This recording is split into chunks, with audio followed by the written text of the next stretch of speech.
Hey guys, I hope you're all doing well. Today I am going to be reacting to an atheist has a life-changing debate with Mufti Menk. I'm so excited guys, let's get into the video.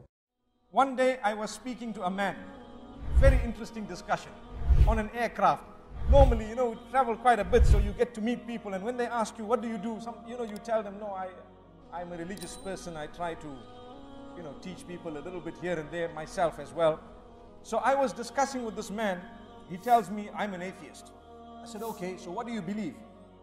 He says, I believe when we die, we're just returned to nature. So I said, okay, when you die, what have you told those whom you leave behind to do? He says, I will be cremated. I will be cremated. So I had a beautiful discussion with him, explaining to him the damage and the harm of being cremated. He was not happy initially. But then he said, wow, you got me thinking. What did I tell him? I told him, brother, you see, we are buried. We are taught how to be buried from the time of Adam alayhi salatu wassalam. We believe that we were created from soil. And the evidence for that is when we are returned to the soil, we decompose completely into the soil, such that the remnants, there is almost nil or nothing. Have you thought of it? This man says, but I'm going to be cremated. I said, now when you cremate a person, what are you doing? You are applying tremendous heat and tremendous pressure to your body.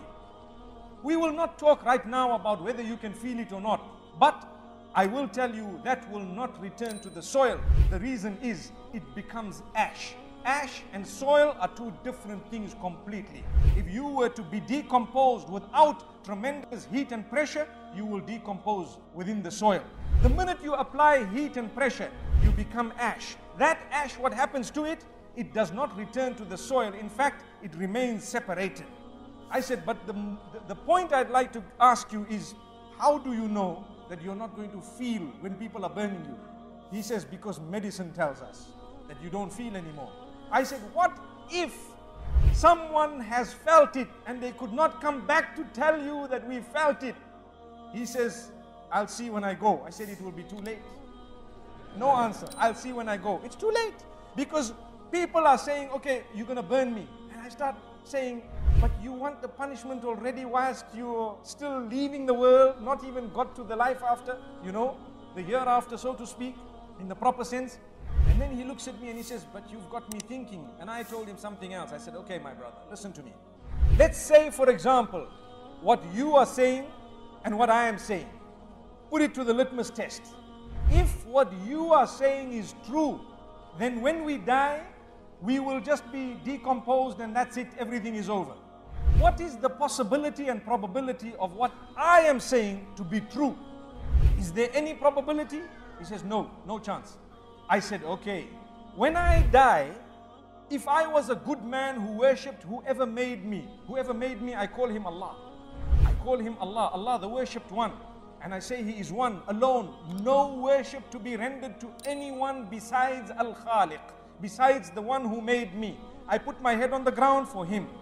I render an act of worship for him. Whatever I do is for him. So if I were to worship my maker and say, oh you who made me, have mercy on me.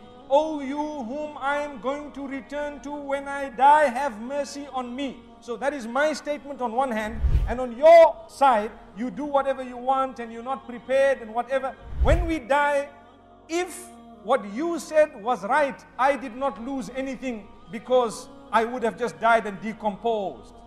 This is just a statement to make people think. If what you said was right, I did not lose anything because I decomposed. But if what I have said was right, you have lost everything. It's a fact. So why don't you just come and adopt what I've said? Yeah, that's true. That will make you think twice. If what he said, that we will be decomposed, if this was right, as a Muslim, I will not lose anything. But if my belief was right, you will lose everything. Yeah, that's true. Because even in that case, you will lose nothing. Amazing.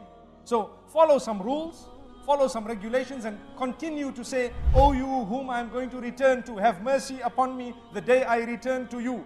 When you return to someone, like you are saying, there may be a probability according to them but you would have lost everything if what I said was true. He said, well, I'm going to think about it and think about it seriously. He says, you're the first person who's made me shaky in what I believe. I said, you know what? That means you have not spoken to enough people, because even a child will tell you that there is a maker. Okay guys, I've really enjoyed listening to this discussion with Mufti Menk. It really make you think again and again about certain points.